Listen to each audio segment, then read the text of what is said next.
At the James Fort site, we've found over 2 million artifacts, and one of the most common finds would be animal bones, and most of those would be food remains of the things the colonists were eating during the early years at Jamestown. Now, occasionally we'll come across an animal bone that has been altered to serve another purpose, such as a tool. And one of the more unusual animal bones we've found have been those of an extinct mammal species, the Eastern elk. It went extinct in the late 19th century due to overhunting. It was historically ranging along the Appalachian chain, so it would have been in the Piedmont of Virginia at the time the colonists first arrived at Jamestown. And the Eastern elk is, or was, very similar to its cousin, the Western elk that we still have today in the American Rockies. However, interestingly, the Eastern elk was a larger elk species. Now, at the James Fort site, we have 3 distinct artifacts that were made out of elk remains.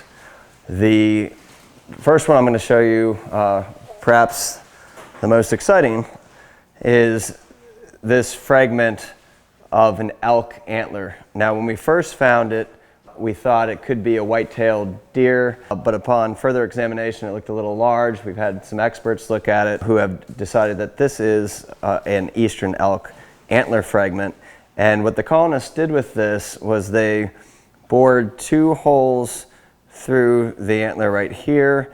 One of the 2 holes still has an iron nail in it, and they kind of planed this section here flat so it could adhere flush to some kind of surface, probably a wall, so that this portion of the antler could serve as a hook. And perhaps they had another one just like this on the wall, and with 2 you could mount an object like a musket. This elk antler was found, actually by the guy who just walked by me, by Don Warmke back in 2009 in John Smith's well. And it was a well that went bad due to saltwater contamination, and the colonists filled it in when they cleaned up the fort after the horrible starving time winter of 1609-1610. After that winter, the new governor arrived and he had the fort cleansed or cleaned up, and that's when this elk antler would have been thrown away. And so it was mid-June 1610.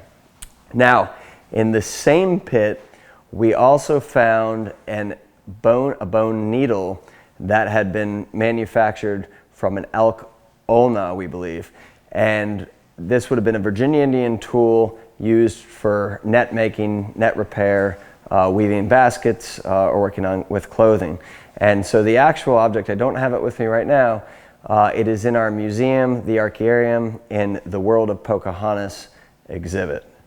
The third and final elk-related artifact we have is also in our archaeological museum, but right here I have a 3D print that was done by Bernard Means at Virginia Commonwealth University. He scanned the original object, so this is a 1-to-1 ratio model of that object, and it is a fleshing tool that Virginia Indians would have used to remove the flesh and or actually the fur from a hide.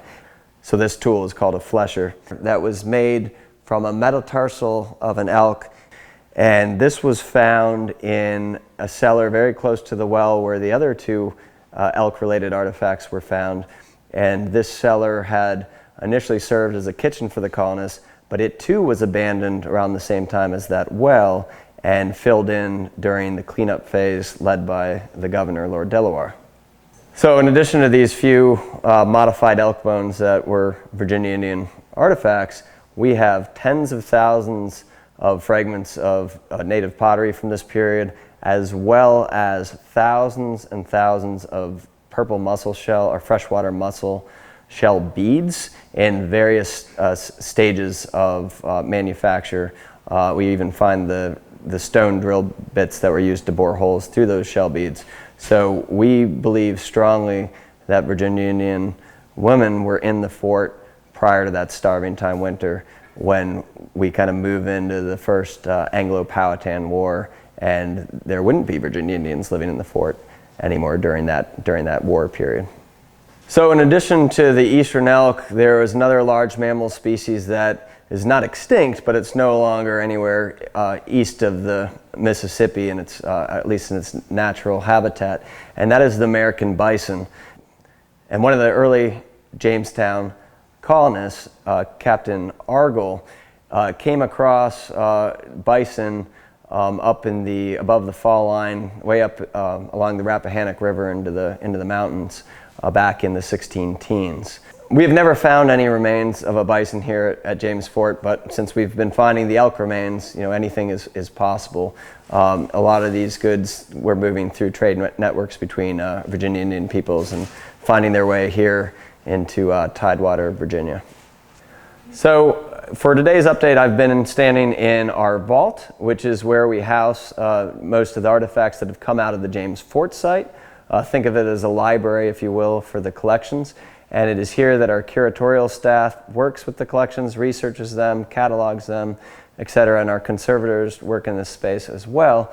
And you can actually visit this space through our curatorial tour, which is seasonal between April and up until the early fall.